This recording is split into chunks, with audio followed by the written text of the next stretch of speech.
Bonjour et bienvenue sur le podcast For Me Talks. Dites-moi, est-ce que vous avez pratiqué le subjonctif?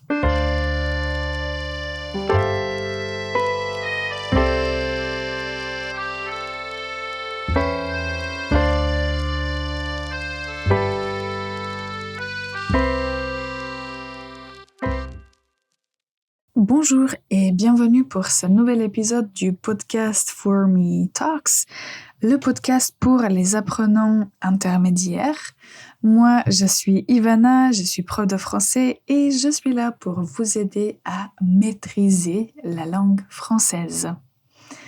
Alors aujourd'hui, nous allons continuer de parler du sujet qu'on a entamé la dernière fois, mais avant d'en parler, écoutez bien la faute de la semaine. Je voudrais que je fasse le tour du monde. Je voudrais que je fasse le tour du monde. Quelle est la faute? Alors, dans ce cas, la faute, c'est le mauvais usage du subjonctif. Quand on a deux sujets qui sont identiques, on ne va pas dire « je voudrais que je quelque chose » parce qu'en français, comme vous le savez, on a tendance à rendre les phrases plus légères. Donc, la phrase correcte va être « je voudrais faire le tour du monde ». Je voudrais faire le tour du monde. On va en parler un peu plus dans les minutes qui viennent.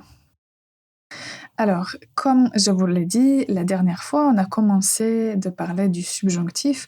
On a mentionné la formation des verbes et vous vous souvenez de l'astuce que les verbes qui se terminent par ER, les verbes du premier groupe, d'habitude vont avoir exactement la même forme au singulier et à la troisième personne du pluriel. Donc, ça signifie que le subjonctif et le présent de l'indicatif vont avoir cette forme identique dans certaines personnes concernant les verbes en ER, donc les verbes du premier groupe. Ça peut vous faciliter l'usage du subjonctif. Alors après, la dernière fois, on a aussi mentionné des verbes qu'on peut utiliser, qu'il faut utiliser avec le subjonctif. Et je vous ai dit que quand on utilise le subjonctif, on l'utilise pour exprimer une action qui est possible, dont on n'est pas sûr qu'elle va se réaliser. Et l'expression la plus connue qu'on utilise avec le subjonctif, c'est « il faut que ». Donc après « il faut que », il faut définitivement, en fait, il faut que vous utilisiez le subjonctif. D'autres expressions qu'on a mentionnées sont « j'aimerais que »,« je voudrais que ». Comme il s'agit des sentiments, des souhaits, ce sont des souhaits qui peut-être vont se réaliser, mais peut-être pas. Donc, quand il y a cette nuance que la réalisation n'est pas sûre, on utilise le subjonctif. Et nous avons aussi mentionné les verbes tels que « je pense que »,« je crois que ». Quand ces verbes sont à la forme affirmative, on utilise l'indicatif, donc n'importe quel temps de l'indicatif. Mais quand on les met soit à la négation, soit à la forme interrogative, alors dans ce cas-là, il faut utiliser le subjonctif. Donc, je pense qu'il pleuvra, mais je ne pense pas qu'il pleuve. Juste parce qu'on utilise la négation. Donc, la raison pour laquelle on utilise le subjonctif, c'est parce que la certitude qui est exprimée à la forme affirmative est transformée et indique une possibilité. Et quand on parle des possibilités, on utilise le subjonctif. C'est très drôle. En français, il y a des expressions « il est possible que » et « il est probable que ». Donc, quand vous dites « il est possible que », vous utilisez le subjonctif parce que ce n'est pas vraiment certain que cette action se réalisera. Mais Si vous dites « il est probable que », c'est plus probable que possible. Donc, vous allez utiliser l'indicatif, les temps de l'indicatif. Ça, c'est la différence. Donc, il est possible, subjonctif. Il est probable, les temps de l'indicatif. On va continuer notre discussion, mais avant ça, on prend une toute petite pause pour respirer un peu et on revient dans un instant. Le podcast est sponsorisé par For-Me Languages, une école de langue en ligne. Pour prendre des cours privés, consultez formelanguages.com. Bonjour et bienvenue encore une fois pour ce nouvel épisode du podcast For-Me Talks. Aujourd'hui, on parle du subjonctif, des expressions qu'on peut utiliser et comment il faut l'employer au quotidien. Nous avons mentionné déjà quelques expressions pour conclure cette histoire pour l'instant avec le subjonctif parce que honnêtement, il y a beaucoup d'expressions qu'on peut mentionner, beaucoup de choses dont on peut parler, mais je ne veux pas vous donner une liste exhaustive d'expressions et de termes à apprendre parce que ça, vous pouvez trouver sur n'importe quel site et ce n'est pas mon objectif. Donc, je vais vous parler de 3 choses et après ça, j'espère que pour vous, ce sera plus clair dans quelle situation il faut utiliser le subjonctif. Comme je l'ai déjà mentionné plusieurs fois, si vous avez des questions, si quelque chose n'est pas clair, je suis là, écrivez dans les commentaires, posez des questions et on va trouver des réponses. Je voudrais tout d'abord revenir à cette phrase qu'on avait au début. Je voudrais que je fasse le tour du monde. Donc, en français, comme je vous l'ai dit, mais maintenant je veux élaborer un peu. Quand nous avons 2 phrases et quand les sujets sont les mêmes, on ne peut pas conjuguer les 2 verbes parce que en français, si on peut raccourcir la phrase, mais garder la même signification, on va le faire. Et si vous dites « je voudrais que je fasse le tour du monde », grammaticalement, ce n'est pas incorrect, mais personne ne le dira comme ça parce que c'est, on peut dire, lourd comme structure. Donc, quand on a les sujets qui sont identiques dans une phrase, le deuxième verbe, la deuxième action devrait être à l'infinitif. Donc, vous allez dire « je voudrais faire le tour du monde ». Vous savez, quand vous avez appris les verbes vouloir, pouvoir, devoir, on dit qu'après ces verbes, on utilise l'infinitif. Pourquoi ? Parce que les sujets sont les mêmes. Donc, il ne faut pas exagérer avec le subjonctif, il ne faut pas chercher toutes les phrases et possibilités de l'utiliser.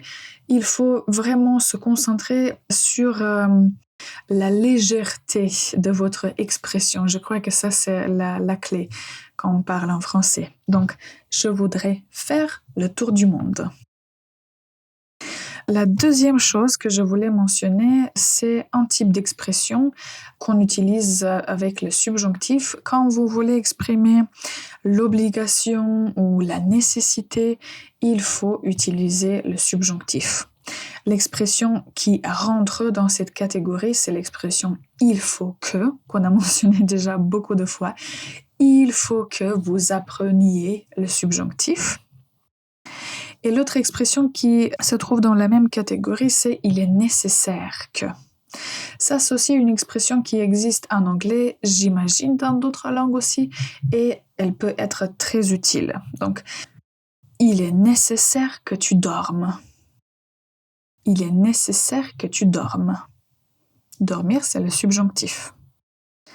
Donc ça, c'est la deuxième chose. Mémorisez, quand vous exprimez une obligation, une nécessité, vous utilisez le subjonctif. Il y a beaucoup d'autres types d'émotions, sentiments, où on va aussi utiliser le subjonctif, mais on va en parler dans le futur. Pour l'instant, il faut mémoriser quelques expressions et c'est déjà excellent. Et la troisième chose dont je veux vous parler, c'est qu'il y a beaucoup de conjonctions intéressantes qui demandent le subjonctif. Aujourd'hui, je vous donne ma préférée, la conjonction que j'utilise plutôt souvent, je dirais, et c'est la conjonction qu'on utilise pour exprimer le but, donc pour exprimer un objectif. Peut-être que vous en avez déjà entendu parler, c'est la conjonction pour que. Pour que. Par exemple, donnez-moi votre adresse mail pour que je puisse vous envoyer toutes les informations. Donc, pour que je puisse va être le subjonctif. Donnez-moi votre adresse mail pour que je puisse vous envoyer toutes les informations. Donc, retenez à chaque fois que vous voulez exprimer le but et vous utilisez pour que. Après ça, vous devez conjuguer le verbe au subjonctif. Donc, si vous retenez ces trois choses avec toutes les autres choses qu'on a mentionnées aujourd'hui et la dernière fois, je crois que déjà vous allez avoir une base plutôt solide concernant la formation et l'usage du subjonctif en français. Le subjonctif détermine votre niveau de français parce que si vous savez comment l'utiliser, ça indique déjà que votre niveau est 100% intermédiaire ou peut-être même avancé. Je dois vous rassurer et vous dire qu'il y a beaucoup de personnes qui ne savent pas comment et quand utiliser le subjonctif. Donc, si vous ne maîtrisez pas tout immédiatement, c'est pas grave du tout. Mais si vous savez correctement utiliser le subjonctif, ça indique déjà que vos connaissances sont bonnes. Donc, le subjonctif indique que votre niveau de français est plutôt bon. Ou on ne peut pas dire excellent parce qu'il y a beaucoup d'autres choses, mais connaître le subjonctif indique que vous travaillez sur votre français. Ok, alors j'espère que ces 2 épisodes où on a parlé du subjonctif vous étaient utiles. Comme je l'ai déjà mentionné, si vous avez des questions, n'hésitez pas à nous écrire. S'il y a un autre sujet dont vous voulez que je parle, voilà, le subjonctif à cause de vouloir, n'hésitez pas à nous écrire. Moi, j'aimerais bien entendre ce qui vous intéresse, ce qui vous semble difficile, donc je suis là, écrivez-nous. Pour conclure cet épisode, je remercie toutes les personnes qui ont écouté ces 2 leçons de grammaire du subjonctif. Je vous souhaite une excellente journée et on se voit très vite.